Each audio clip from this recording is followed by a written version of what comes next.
Salut tout le monde, aujourd'hui sur les projecteurs on parle du Superman de Henry Cavill.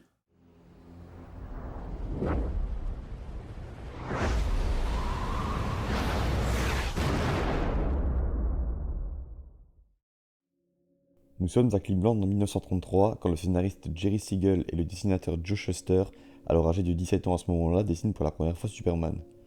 Un super-héros à l'apparence particulièrement iconique, une tenue moulante bleue, des bottes, une cape et un écusson rouge et jaune sur le torse, un design intrigant et classieux qui donnait envie d'en savoir plus.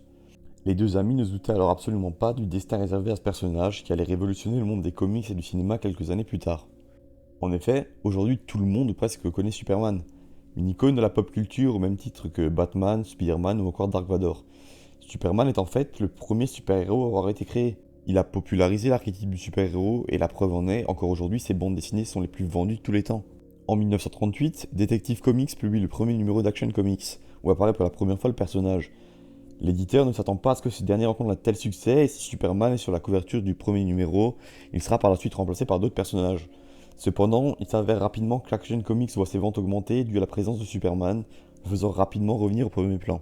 Superman est donc un grand nom du divertissement, connu par toutes les générations. Si dans un premier temps, Superman combat le simple délinquant et voleur, en 1939, Siegel et Shuster créent rapidement des super-vilains comme Lex Luthor ou l'Ultra-Humanite, pour donner un peu de fil à retordre dans notre bon vieux super-héros. Le background du personnage est aussi créé, on y explore ses origines kryptoniennes, son identité secrète, la ville de Metropolis ainsi que le personnage de Lois Lane.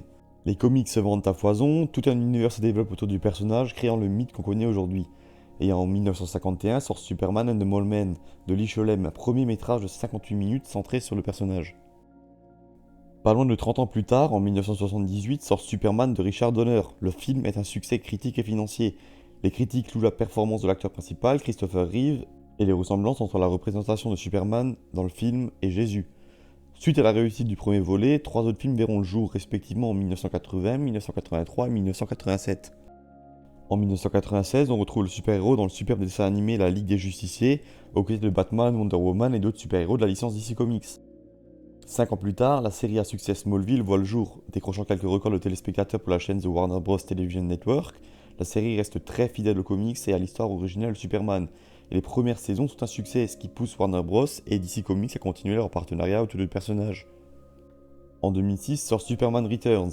Le film s'inscrit dans la quadrilogie de 1978 en tant que troisième film, ne prenant pas en compte Superman 3 et Superman 4. Ici, Christopher Reeve, malheureusement décédé 2 ans plus tôt, sera remplacé par Brandon Routh, qui avait déjà auditionné pour le rôle dans la série Smallville. Bien que rentable, la Warner était déçue des recettes du film au box-office et prend la décision d'annuler la suite originellement prévue. Ils annoncent également un reboot complet de l'histoire pour repartir sur des bases saines, voulant une histoire s'inspirant plus grandement du film de 1978. Ah la Warner, le plus grand ennemi des scénaristes. Et c'est pas fini, vous allez voir.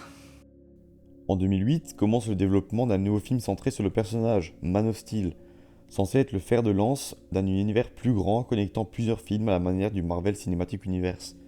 Écrit par Christopher Nolan et David S. Goyer, le film se voulait plus proche d'une origin story, dépeignant du mieux possible les origines du héros. En 2010, et après pas mal de temps perdu suite à des procès concernant les droits d'auteur du personnage, Warner finit enfin par valider le projet et Zack Snyder fut engagé comme réalisateur. Hans Zimmer, qui collabore souvent avec Nolan, accepte de son côté de s'occuper de la bande originale. Niveau casting, on est aussi très bien servi. Henry Cavill est choisi pour incarner Superman, Amy Adams prêtera ses traits à Lois Lane, et Michael Shannon interprétera le grand méchant du film, le général Zod. Et là, je parle pas encore des rôles secondaires, Kevin Costner, Laurence Fishburne, Russell Crowe, on avait vraiment du beau monde à l'affiche. Le film sort en juin 2013 et réalise de très bons chiffres avec plus de 668 millions de dollars de recettes au box-office mondial. Les critiques sont mitigées, certains ont mis en évidence le récit, le jeu des acteurs, le visuel et la réinvention du personnage principal, tandis que d'autres ont critiqué le rythme et le manque de développement des personnages secondaires. Sur le papier ça donne envie, les critiques sont plutôt bonnes, alors ça parle de quoi Man of Steel? Lorsque Jor-El comprend que sa planète Krypton est au bord de l'annihilation, il décide d'envoyer son fils unique, Kal-El, sur la planète Terre dans le but de sauver sa race. Kal-El est recueilli par Jonathan et Martha Kent, des fermiers qui le nomment Clark, et lui apprennent à cacher ses super pouvoirs pour éviter d'effrayer les terriens. En grandissant, Clark découvre peu à peu ses pouvoirs et comprend qu'il va devoir assumer son rôle de sauveur en combattant le général Zod, un kryptonien menaçant la Terre et ses habitants. Un gros succès qui nous emmène 3 ans plus tard, en mars 2016, date de sortie de Batman vs Superman, l'aube de la justice. Un film centré sur Superman, mais pas seulement. L'univers cinématographique d'ici était en pleine expansion et pour ça il fallait introduire de nouveaux personnages. Batman fait donc son apparition dans le film, incarné d'une main de maître par Ben Affleck. Lex Luthor est aussi de la partie, joué par Jesse Eisenberg, et je trouve d'ailleurs ce personnage vachement sous-coté, tout comme Wonder Woman, interprété par l'israélienne Gal Gadot. Et je vous le dis tout de suite, ne regardez pas ce film. Du moins pas la version sortie en salle qui n'est vraiment pas bonne. En revanche, l'Ultimate Edition est vraiment intéressante. Elle rajoute 30 minutes de scènes supplémentaires qui font tout le charme de l'œuvre et qui permettent vraiment de mieux comprendre certains aspects du film. Certes, les chiffres sont bons, mais les critiques le sont beaucoup moins. Merci à la Warner d'avoir voulu charcuter le film pour ne pas en faire une œuvre trop longue. Au final, il reste 2h30 de film sans grand intérêt. Les moments peu importants à première vue mais qui permettaient de faire le lien de plusieurs scènes et éléments narratifs ont été enlevés et donc forcément au final ça n'a plus beaucoup de sens. Heureusement, ces scènes sont incluses dans l'Ultimate Edition, celle-ci étant disponible dans les Blu-ray du film ou sur les plateformes de streaming. Dans ce film, tout au long de l'œuvre est mise en avant une thématique intéressante. Désormais, son identité connue de tous, Superman, le Messie, doté de super pouvoirs, vivant maintenant parmi les hommes, doit-il suivre les règles? Doit-il obéir aux lois? Ou est-il au-dessus de celles-ci? Doit-il agir en tant que super-héros ou rester impassible face aux atrocités et aux crimes commis? La place de Superman, le dieu parmi les hommes, est constamment remise en question tout au long de l'œuvre. Un développement de personnages marquant et profond, Zack Snyder nous avait déjà un peu fait explorer cette question dans Man of Steel, mais ici on pousse vraiment le sujet. Et ce qui est intéressant, c'est que si ça nous arrivait à nous, si un être unique en son genre était doté de super pouvoirs à la manière de Superman, eh bien on se poserait les mêmes questions. Certains le verraient comme un dieu, d'autres comme un démon, ayant peur de ce qui ne peut pas s'expliquer. Alors oui, Kal-El, Clark Joseph Kent, alias Superman, doit trouver sa place dans le monde, trouver sa place parmi les hommes. Cette version longue est donc vraiment intéressante. Snyder nous offre un film qui fait réfléchir aux enjeux matures et au dénouement tragique. À la fin du film, Lex Luthor crée Doomsday. S'ensuit un combat contre les prémices de la Justice League, à savoir Batman, Superman et Wonder Woman. Le combat est intense, spectaculaire et se finit sur le sacrifice ultime de Superman. Tout en tuant Doomsday, il sauve l'humanité en donnant sa vie. Une fin qui aura fait parler, puisqu'on fait mourir ici un personnage clé, peut-être même le plus important de l'univers d'ici au bout du deuxième film de la franchise. On y croyait vraiment jusqu'à la dernière image du film. Littéralement.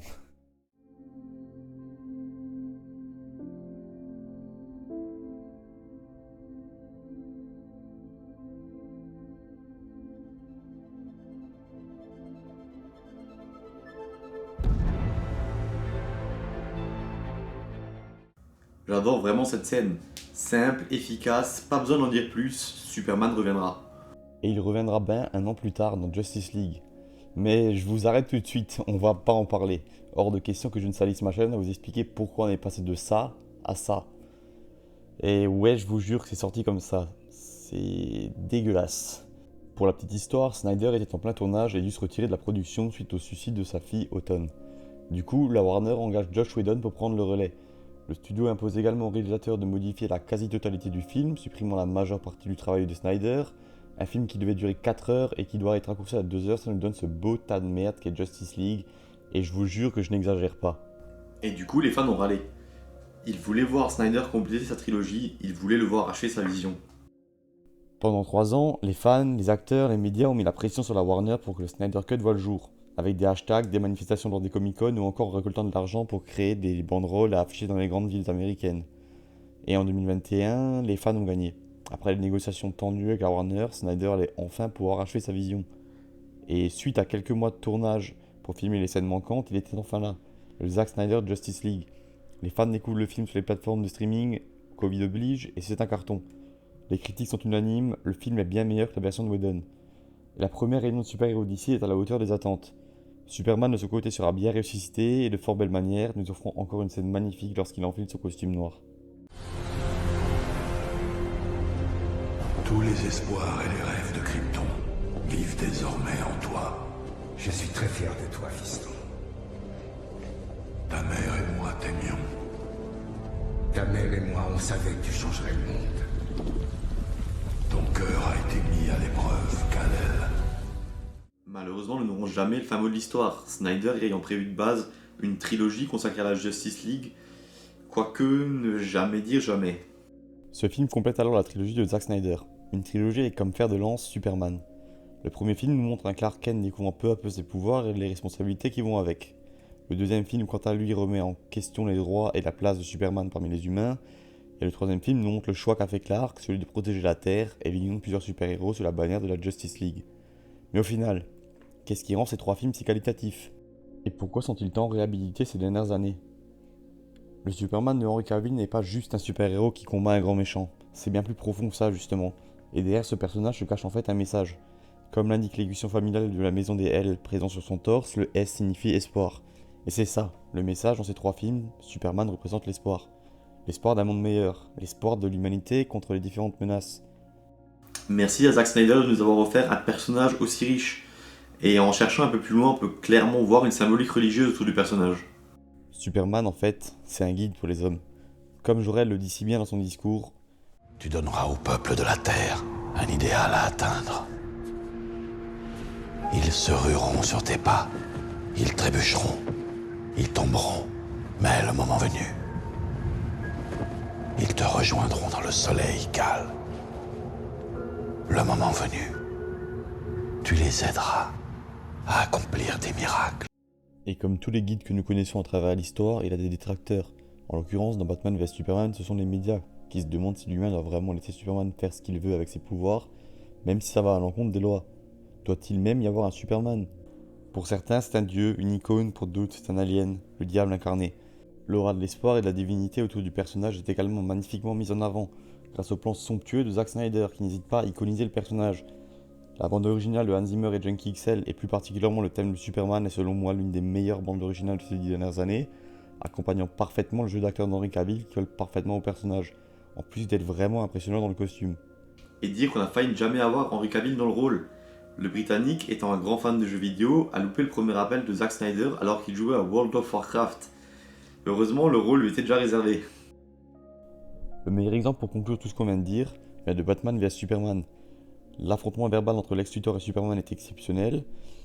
On passe la vidéo, admirer un petit peu la mise en scène et la profondeur des paroles, c'est assez incroyable. Toi par-dessus tout. Non, parce que Dieu, c'est ça. Horus, Apollon, Jéhovah, Galène, Clark, Joseph, Kent. Tu vois, ce qu'on appelle Dieu dépend de notre tribu, Clark Joe. Parce que Dieu est tribal. Dieu choisit son camp. Personne dans le ciel n'est intervenu pour me sauver des coups de poing de mon père et de ses abominations. Ça fait longtemps que j'ai compris que si Dieu est tout-puissant, il ne peut pas être tout bienfaisant. Et s'il est tout bienfaisant, c'est qu'il ne peut pas être tout-puissant. Et ça vaut pour toi. Les paroles de Lex renvoient exactement à ce qu'on disait. Superman est un dieu parmi les hommes et comme tous les dieux, il divise. Pour certains, il est motif d'espoir et pour d'autres, il est synonyme de crainte, d'inquiétude. C'est d'autant plus marquant de savoir que Superman se sacrifiera pour tuer Doomsday et sauver l'humanité d'un démon, sauver l'humanité du mal incarné. Et ce, comme un simple être humain. Sans vraiment utiliser de ses pouvoirs, il transpercera la cage thoracique du monstre avec la lance en kryptonite forgée par Batman. Dans cette scène, ce n'est pas Superman qui sacrifie, c'est Clark Kent. Snyder nous offre ici l'un des super-héros les mieux développés et interprétés de l'histoire du cinéma, abordant des thématiques simples et complexes à la fois, nous offrant différents degrés de lecture pour notre plus grand bonheur. Merci à tous d'avoir suivi cette vidéo. N'hésitez pas à liker et vous abonner. N'hésitez pas non plus à me donner votre avis sur cette interprétation de Superman dans les commentaires, ça m'intéresserait beaucoup de savoir ce que vous en pensez. Et en attendant, on se retrouve très bientôt pour un nouvel épisode de Sous les projecteurs. Ciao tout le monde.